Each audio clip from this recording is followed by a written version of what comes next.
There's no feeling more intense than starting over. If you deleted your homework the day before it was due, as I have, or if you left your wallet at home and you have to go back after spending an hour in the commute. If you won some money at the casino and then put all your winnings on red but it came up black. If you got your best shirt dry cleaned before a wedding and then immediately dropped food on it. If you won an argument with a friend and then later discovered that they just returned to their original view. Starting over is harder than starting up. If you're not ready for that, like if you've already had a bad day, then what you're about to go through might be too much. Feel free to go away and come back. I'll be here. Alright, thanks for coming with me on this trip. I'll understand if you have to take a break at any point. Just find a safe place to stop and quit the game. Don't worry, I'll save your progress, always, even your mistakes. This game is a homage to a free game that came out in 2002, titled Sexy Hiking. The author of that game was Jazzuo, a mysterious Czech designer who was known at the time as the father of B games. And B games are rough assemblages of found objects. Designers slap them together very quickly and freely, and they're often too rough and unfriendly to gain much of a following. They're built more for the joy of building them than as polished products. In a certain way, Sexy Hiking is the perfect embodiment of a B game. It's built almost entirely out of found and recycled parts, and it's one of the most unusual and unfriendly games of its time. In it, your task is simply to drag yourself up a mountain with a hammer. And that act of climbing, in the digital world or in real life, has certain essential properties that give the game its flavor. No amount of forward progress is guaranteed. Some cliffs are too sheer or too slippery. And the player is constantly, unremittingly in danger of falling and losing everything. Anyway, when you start Sexy Hiking, you're standing next to this dead tree that blocks the way to the entire rest of the game. It might take you an hour to get over that tree, and a lot of people never got past it. You prod and you poke at it, exploring the limits of your reach and your strength, trying to find a way up and over. And there's a sense of truth in that lack of compromise. Most obstacles in video game worlds are fake. You can be completely confident in your ability to get through them once you have the correct method or the correct equipment or just by spending enough time. In that sense, every pixelated obstacle in Sexy Hiking is real. The obstacles in Sexy Hiking are unyielding, and that makes the game uniquely frustrating. But I'm not sure Jazzuo intended to make a frustrating game. The frustration is just essential to the act of climbing, and it's authentic to the process of building a game about climbing. A funny thing happened to me as I was building this mountain. I'd have an idea for a new obstacle, and I'd build it, test it, and it would usually turn out to be unreasonably hard. But I couldn't bring myself to make it easier. It already felt like my inability to get past the new obstacle was my fault as a player rather than as a builder. Imaginary mountains build themselves from our efforts to climb them, and it's our repeated attempts to reach the summit that turns those mountains into something real. When you're building a video game world, you're building with ideas, and that can be like working with quickset cement. You mold your ideas into a certain shape that can be played with, and in the process of playing with them, they begin to harden and set until they're immutable, like rock. And at that point, you can't change the world. Not without breaking it into pieces and starting fresh with new ideas. For years now, people have been predicting that games would soon be made out of prefabricated objects, bought in a store and assembled into a world. And for the most part, that hasn't happened, because the objects in the stores are trash. I don't mean they look bad or that they're badly made, although a lot of them are. I mean they're trash in the way that food becomes trash as soon as you put it in the sink. Things are made to be consumed and used in a certain context, and once the moment is gone, they transform into garbage. In the context of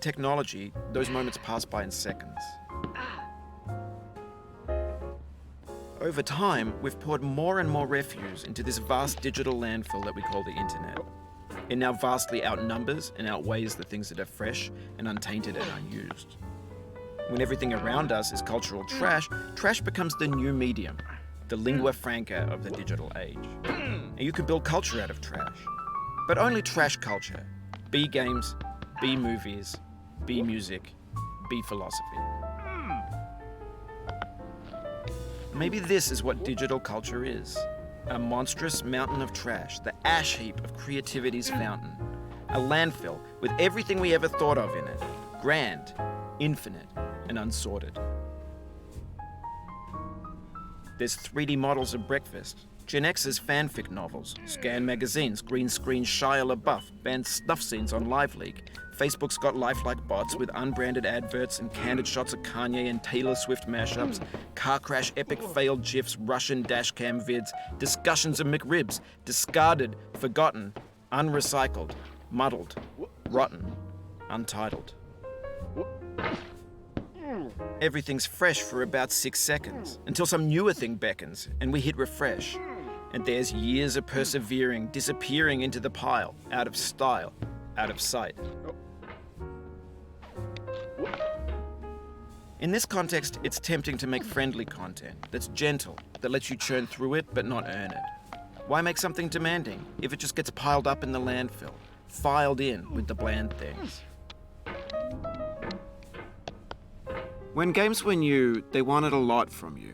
Daunting you, taunting you, resetting and delaying you. Players played stoically. Now everyone's turned off by that.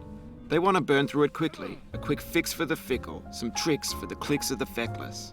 But that's not you, you're an acrobat. You could swallow a baseball bat.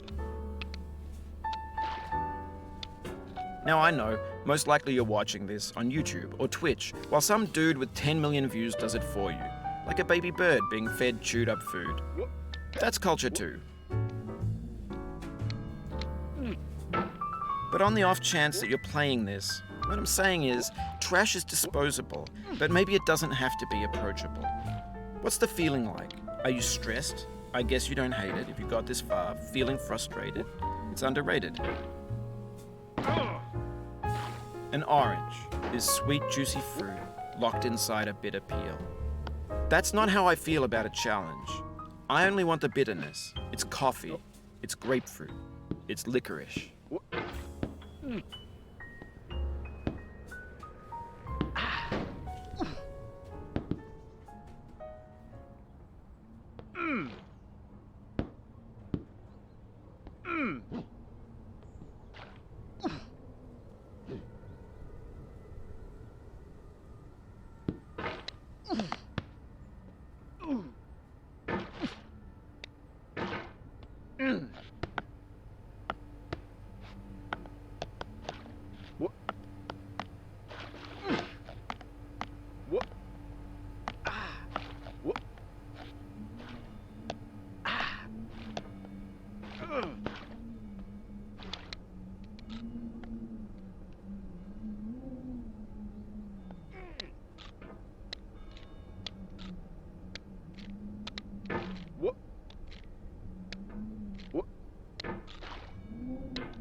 It feels like we're closer now, composer and climber, designer and user.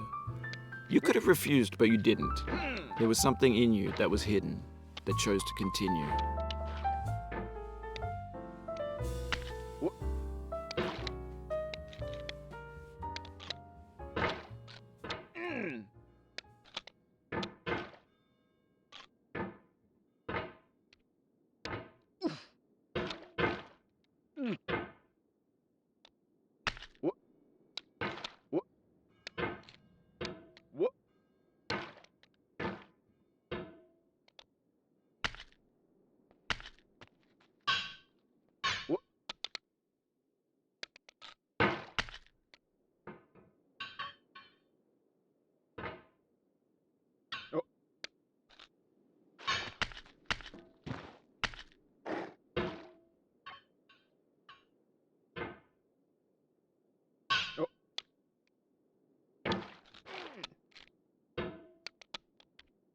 It means a lot to me that you've come this far, endured this much.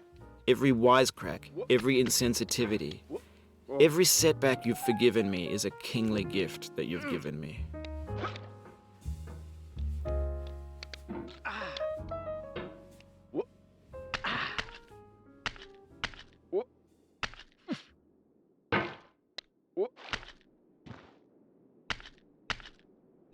Oh, you just lost a lot of progress. That's a deep frustration, a real punch in the gut.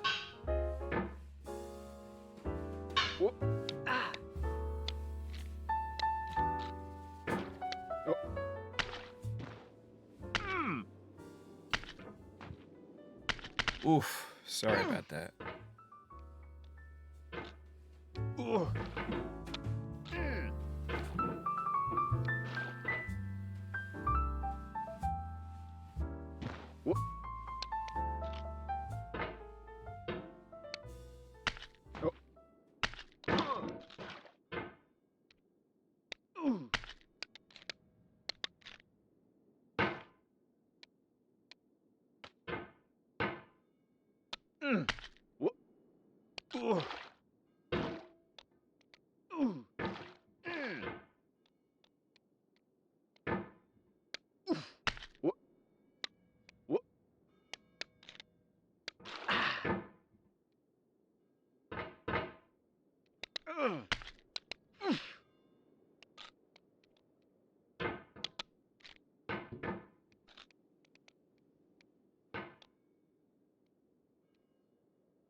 Oh no.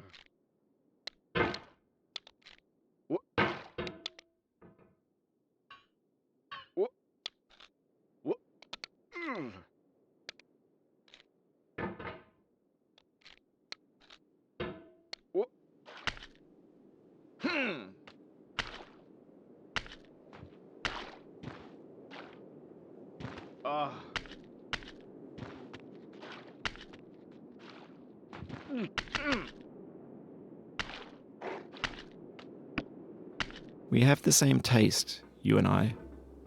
It's not ambition, it's ambition's opposite. An obdurate mission to taste defeat. You'll feel bad if you win, so I put this snake in for you.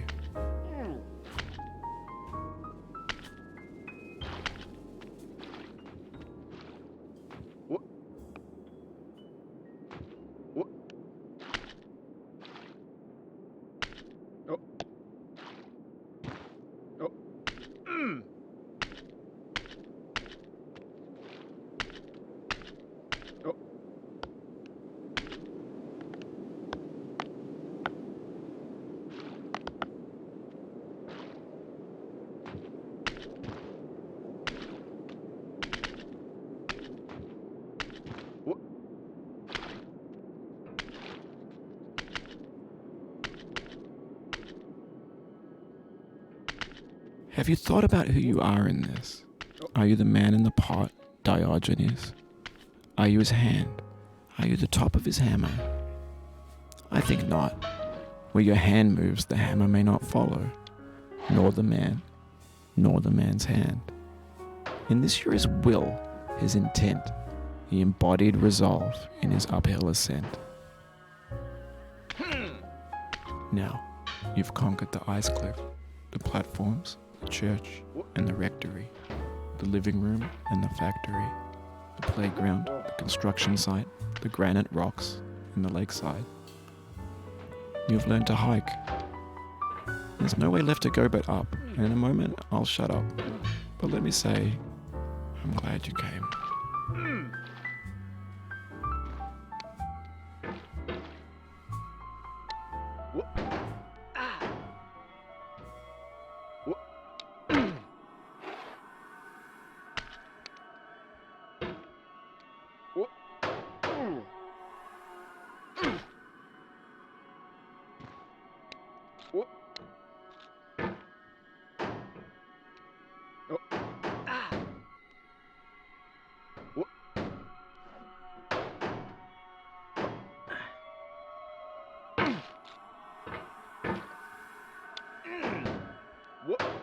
No.